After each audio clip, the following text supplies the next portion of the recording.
Students, welcome to my YouTube channel.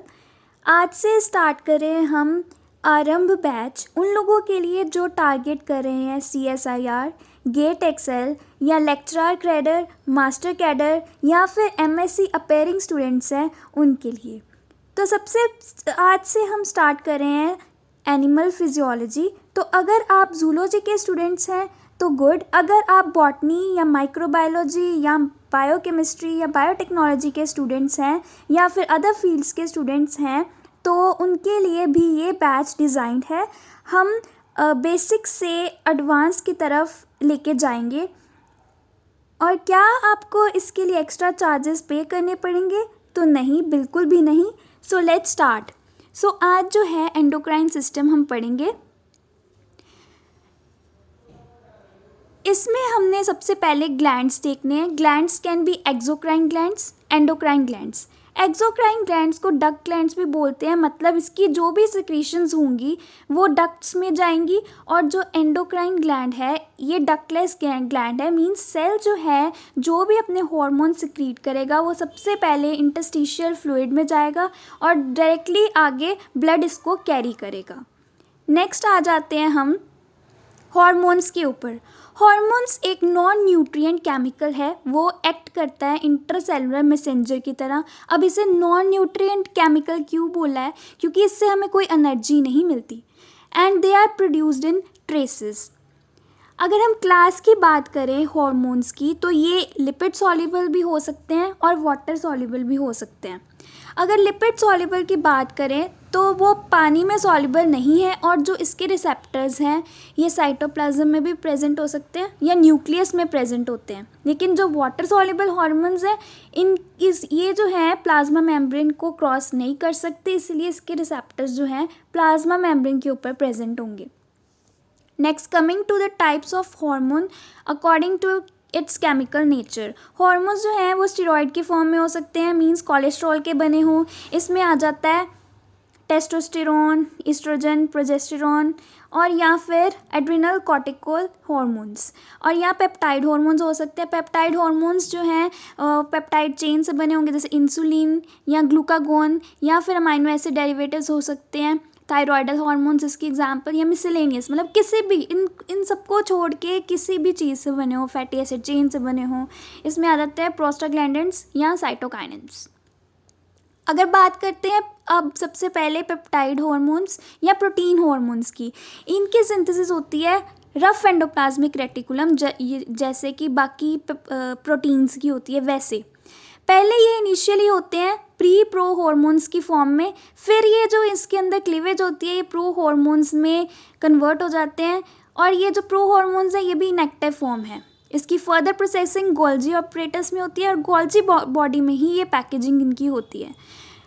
बाद में ये जो है इनकी क्लीवेज होती है और वो एक्टिव हार्मोन्स में कन्वर्ट हो जाते हैं या इनएक्टिव फ्रैगमेंट्स बच जाती हैं। ये वेसिकल्स में ये कुछ जो वेसिकल्स हैं कुछ, ये जो एक्टिव हार्मोन्स हैं उनको स्टोर करके रखती है। बाद में जो है इसकी फ्यूजन हो जाती है किसके साथ? प्लाज्मा मेम्ब्रेन के साथ, और ये ब्लड स्ट्रीम में चले जाते हैं। Next, coming to the signalling. ये जो वाटर सॉल्युबल हार्मोन है ये कैसे सेल के ऊपर एक्ट करता है ये आगे हम सेल बायोलॉजी की क्लास में भी पढ़ेंगे। जनरली यहाँ पे GPCR पाथवे जो है वो एक्ट करता है। GPCR पाथवे में क्या है कि जैसे ही वाटर सॉल्युबल हार्मोन आया अपने सेल रिसेप्टर पे चला गया तो G प्रोटीन जो है वो एक्टिवेट हो जाती है। फर्दर वो एक्टिवेट कर देती है एडेनाइल साइक्लेज को, जो फर्दर ATP को CAMP में कन्वर्ट कर देता है और प्रोटीन काइनेज को एक्टिवेट कर देता है। जो एक्टिवेटेड प्रोटीन काइनेज जो है वो ATP को ADP में कन्वर्ट करती है और इनएक्टिव प्रोटीन को एक्टिव प्रोटीन में कन्वर्ट कर देती है। आगे चलते हैं हम स्टेरॉइड हार्मोन्स के। स्टेरॉइड हार्मोन्स जो हैं वो कोलेस्ट्रॉल के बने होते हैं और ये लिपिड सॉल्युबल है और हाइड्रोफोबिक है। लेकिन स्टेरॉइड हार्मोन्स भी तो कैरी होंगे ब्लड के साथ ही, लेकिन ये है हाइड्रोफोबिक और ब्लड जो है वो ज़्यादातर उसमें वाटर कंटेंट होता है।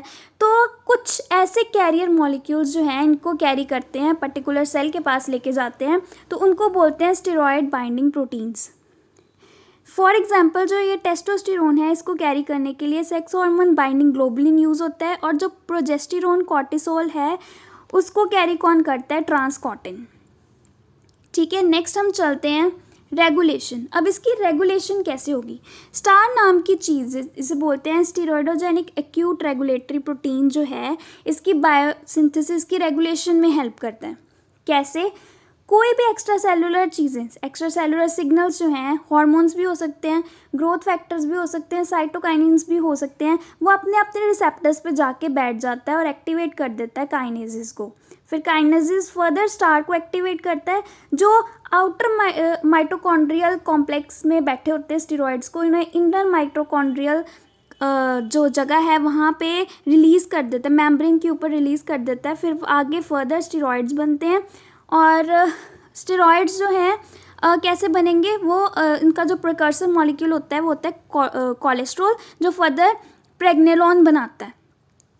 ठीक है, आगे हम लेके चलते हैं। ये देखिए यहाँ पे कैसे सिंथेसिस होती है। जो कोलेस्ट्रॉल है वो प्रेग्नेलॉन में कन्वर्ट हो जाती है, और वो फर्दर आगे एल्डोस्टेरोन बनाएगी, कॉर्टिसोन बनाएगी, और एस्ट्राडायोल बनाएगी, टेस्टोस्टेरोन बनाएगी। ठीक है, ये जो है, ये क्या हमें इसको याद करना है? जी हाँ, बिल्कुल इसको याद करना है। ठीक है, इसको ऐसे शॉर्ट फॉर्म में याद कर सकते हैं। कोलेस्ट्रॉल यहाँ पे लिख दो, जैसे for example PICA, pica progesterone, then 11 dihydroxy cortisone और एल्डोस्टेरोन। फिर आगे आ जाओ, इससे क्या प्रेग्नेलॉन से एक अदर मॉलिक्यूल बनता है 17 अल्फा हाइड्रोक्सी प्रोजेस्टेरोन, जो बनाता है 11 dehydroxy cortisol and then cortisone. ये याद रखना है। फिर आगे जो यही प्रेग्नेलॉन मॉलिक्यूल है, ये आगे किसको बनाता है? डिहाइड्रोक्सी एपी एल्डोस्टेरोन से टेस्टोस्टेरोन या ईस्ट्रोन बनता है, और ईस्ट्राडायोल फाइनल मॉलिक्यूल तैयार हो जाता है। ठीक है, इसके बाद हम आगे लेक्चर्स में डिस्कस करेंगे वेरियस एंडोक्राइन ग्लैंड्स क्या काम करते हैं, क्या डिसीजेज उनसे होती है। ठीक है, thanks for watching and follow for more.